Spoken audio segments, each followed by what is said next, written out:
박진 원장님도 네. 들어봐야겠죠. 추석은 어땠나요?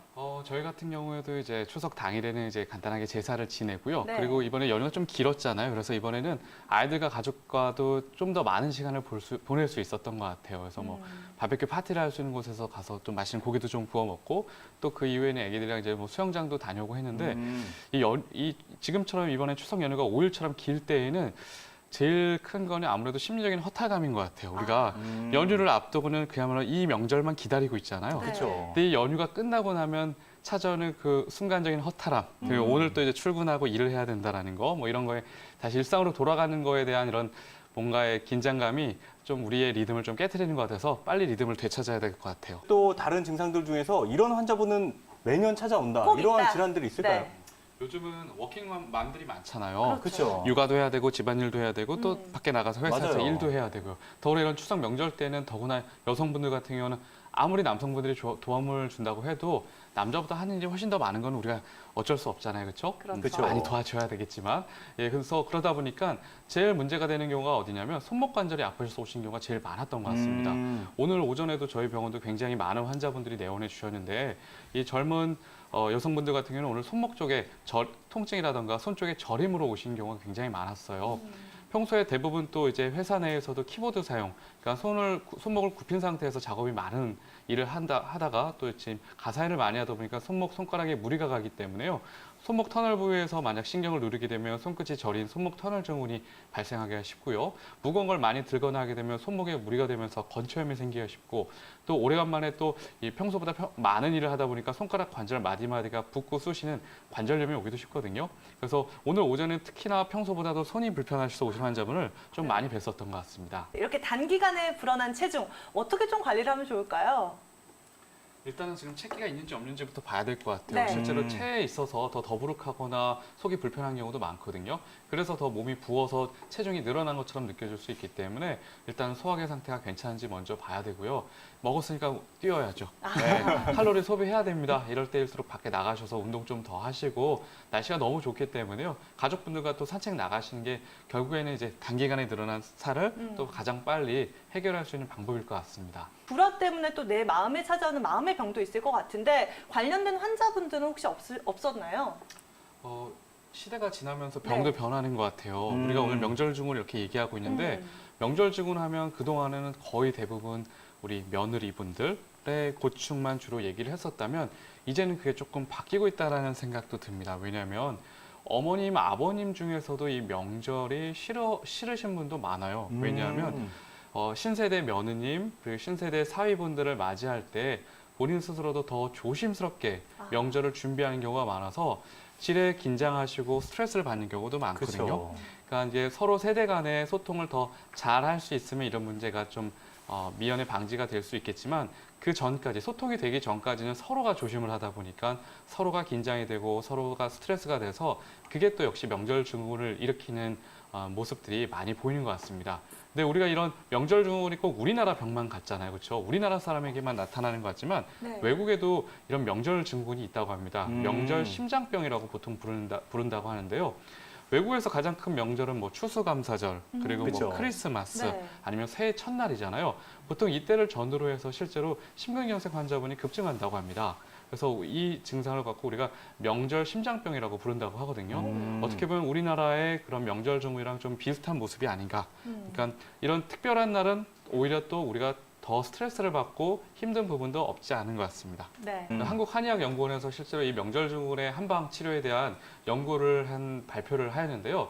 실제로 이제 관절염 통증이 심한 경우에 이 해당되는 관절 부위에 침실을 했을 때 20% 이상 통증이 감소한 것을 확인했고요. 우리가 만성 피로 상태에 노출될 때가 많잖아요. 명절 후에는 역시 그럴 때 이제 우리 배수혈이라고 하는 등 쪽에 있는 척추에 있는 혈자리를 따라서 침이나 틈 치료를 했을 때 역시 20% 이상의 또 이 경감 효과가 나타났다고 합니다. 그래서 만약에 이런 불편함이 크시다고 하면 그냥 혼자서만 이겨내려고 하지 말고 가까운 한의원을 찾으셔서 치료적인 접근을 해보시면 좀 더 빠르게 일상으로 돌아가실 수 있지 않을까 생각이 듭니다. 서혁준 원장님, 이렇게 몸에 다른 이상이 있는지 없는지 계속 찾아보는 것과 또 네. 내 생식 기관을 좀 더 좋게 만드는 거 어느 쪽에 좀 더 이렇게 포커스를 맞추는 게 좋을까요? 난임 해결에 있어서는 그 두 가지를 다 놓칠 수가 없습니다. 음. 난임 환자분들의 제일 그 고민이 많으신 이유는 원인을 불명하게 알 수가 없어서 그런 거예요. 원인을 차라리 안다면 네. 그걸 해결하기 위해서만 그쵸. 노력하면 되지만 대부분은 원인을 알 수 없는 경우가 대부분이거든요. 대부분 이제 여성의 자궁 기형이라든가 나팔관 폐색, 남성의 무정자증 같은 그 난임의 분명한 원인인 경우는 불과 몇 프로 되지 않는다고 합니다. 그러다 보니까 이제 여러 환자분들, 여러 부부분들께서는 자꾸 이제 과학적으로 입증되지 않은 미신적인 방법을 찾는다거나 민간요법에 의지하는 경우도 굉장히 많고요. 또 결국에는 이제 시험관 시술을 선택을 하게 되는데 이 시험관 시술의 성공률도 불과 30%가 채 되지 않는다고 합니다. 그러다 보니까 이 임신을 위해서 막연히 기도만 한다거나 그냥 바라고 언젠가 찾아오지 않을까라는 이런 기대감으로 매일 세월을 보내기가 쉽거든요. 하지만 이럴수록 난임 해결을 위해서는 기본으로 되돌아가야 될 것 같습니다. 임신을 하는데 필요한 기본적인 요소들을 하나씩 미리 임신을 하기 전에 만들어가는 게 결국은 난임 해결의 가장 첫 번째 단추가 아닐까 이렇게 생각이 듭니다. 네, 이렇게 두 가지 다 놓치지 말고 잘 집중을 해야 될 것 같은데요. 그렇다면 한의학에서는 이 난임 해결을 위해서 어떻게 접근을 현재 하고 있나요? 이 방법에 있어서는 뭐 한방이랑 양방이랑 뭐 크게 다르다고 생각하진 않습니다. 그러니까 임신을 하기 위해서는 기본적인 4가지 조건이 완성이 돼야 되는데요. 첫 번째는 규칙적인 배란과 월경이 돼야 됩니다. 실제로 지금 많은 젊은 여성분들이 월경이 불규칙하거나 아니면 아예 월경이 끊긴 듯한 무월경 환자분들이 굉장히 많고요. 또 월경을 하는 것처럼 보이지만 배란이 되지 않는 무배란성 월경을 하시는 여성분들도 굉장히 많거든요. 근데 일단은 난자와 정자가 만나기 위해서는 건강하게 배란이 되고 월경이 되는 여성의 자궁 상태가 준비가 되어야 되기 때문에 일단 첫 번째는 규칙적인 배란과 월경이 가능해야 되고요. 또 실제로 이 불임 환자분들의 상당수가 또 남성에게 원인이 있는 경우도 의외로 많습니다. 이 남성분들도 요즘 스트레스도 많고 피로 같은 여러 가지 좋지 않은 환경에 놓여 있기 때문에 정자의 수가 적다거나 정자의 수는 있더라도 운동성이 떨어지거나 기능이 떨어져서 또 난임이 되는 경우가 많기 때문에 남성의 생식력도 상당히 중요합니다. 그래서 또 많은 남성분들이 임신을 앞두고 담배를 끊는다거나 술을 줄이시는 것도 굉장히 뭐 중요한 좋은 방법이시기도 하고요. 그리고 또 이제 수정란이 잘 착상할 수 있도록 자궁 내막 상태를 잘 만들어 놔야 됩니다. 자궁 내막에 만약에 염증이 있다거나 아니면 근종이 있다거나 이러게 되면 아기가 정상적으로 자궁 안쪽에 아기집을 만들기가 쉽지가 않겠죠. 그리고 또 이제 이 자궁이 일단은 임신이 되고 다음에도 500배 이상 커지는 이런 과정을 거치기 때문에 자궁의 근육 자체가 건강한 상태가 유지가 되어야 됩니다. 그래서 이런 부분들은 임신 전에 이미 내 몸을 만들어가는 과정이 필요하기 때문에 임신을 계획을 하고 계시다면 그야말로 좀 노력을 하는 2년 이상 정도를 노력을 해서 임신 성공의 확률을 높여보는 게 더 중요할 것 같고요. 한방에서는 이를 위해서 한 3가지 단계로 접근을 하게 됩니다. 가장 먼저는 이제 체질 한약을 통해서 자궁 하복강에 위치한 혈액순환을 늘려주는 게 중요하고요. 두 번째로는 자궁은 그야말로 따뜻해야, 아기 집은 따뜻해야 더 아기가 찾아오기가 쉽거든요. 그래서 신부 온혈요법이라고 하는 이제 단전 부위를 중심으로 왕뜸을 하는 치료도 굉장히 도움이 될 수가 있고, 세 번째로 마지막으로 이제 또 의외로 중요한 게 뭐냐면 척추의 정렬 상태가 굉장히 중요합니다. 특히나 이제 골반 상태가 굉장히 중요한데요. 아기가 나중에 찾아왔을 때도 무럭무럭 내 배에서 잘 자라기 위해서는 골반이 그 밑에서 잘 뒷받침을 해줘야 되거든요. 근데 만약에 골반이 틀어져 있다거나 아니면 꼬리뼈에 해당하는 미골 부위가 만약에 말려 들어가는 이런 손상이 있게 되면 이게 역시 임신 이후에도 유산을 일으킬 수 있는 또 요인이 된다고 합니다. 그렇기 때문에 이런 부분도 같이 체크하시면 더 좋을 것 같습니다. 네.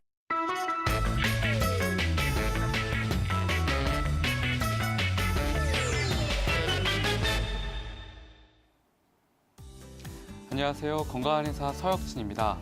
가임기 여성의 20%가 자궁 질출혈을 경험을 한다고 하는데요.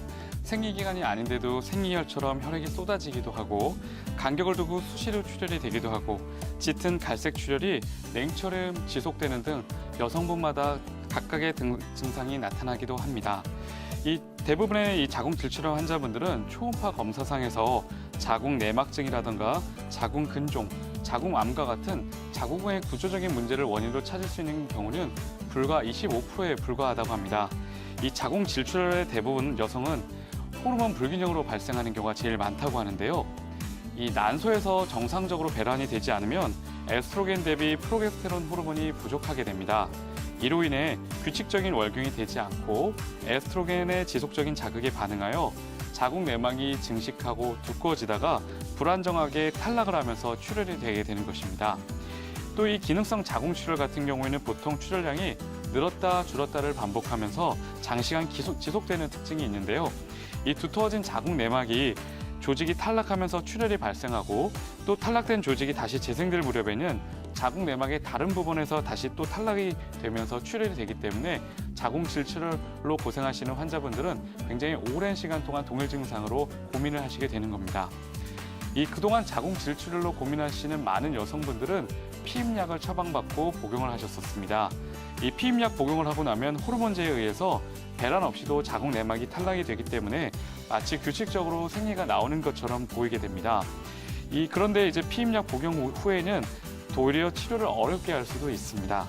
이 피임약 복용 이후의 규칙적인 출혈 덕분에 자궁 내막은 과하게 두껍게 두터워지지 않기 때문에 기능성 자궁 출혈이 마치 해결되는 것처럼 보이는데요. 하지만 복용을 중단하고 시간이 지나면 다시 출혈이 반복되고 추가적인 자궁 질환 발병으로 치료가 더욱 어려워지는 경우가 상당수입니다. 자궁 질출혈 때문에 고민을 하신다면 한방 치료를 강력하게 추천드립니다. 보통 3가지 단계로 나눠서 자궁 질출혈을 치료를 하게 되는데요. 가장 첫 번째 단계는 바로 체질환약 복용입니다. 체질환약은 자궁에 위치한 하복강 혈액순환을 늘려주기 때문에 여성 호르몬의 정상적인 분비를 늘려주게 되고요.